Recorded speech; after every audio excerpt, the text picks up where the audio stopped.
Denver neighborhood getting a dramatic wake-up call, an early morning crash jolting people who were living there out of their beds and out of their homes. Denver police say one person was killed in that crash at Harvard and Hazel. Kristen Scovira is live tonight, and Kristen, witnesses say they heard a car chase before this crash. That's right. I spoke to several neighbors and they said they heard what sounded like two cars speeding down this street early this morning. And that one car we know was an Audi. It was going so fast it hit a parked car and then a parked truck before it finally stopped.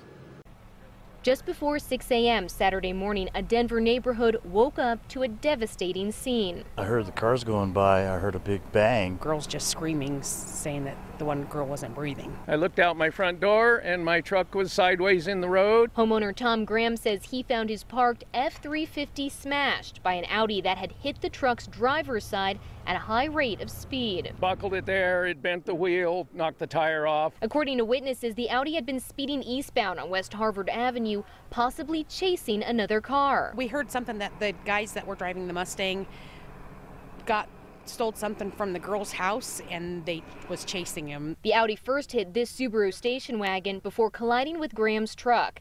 Neighbor Carl Lopez thought his car was hit as well and ran outside to check. His property was okay, but the three occupants of the Audi were not. There was a woman outside of a car that was just 2 houses from my house screaming, "Help me, help me, help me." Lopez says his adrenaline kicked in and he ran to help. He told me 3 young women were inside the car. There was a woman behind the steering wheel. She was just slumped over, and I felt to see if she had a pulse, and she was gone. I asked the lady, "Is there anybody else in the car?" And she started screaming, "Oh, yes, there is." So I pulled her out of the car.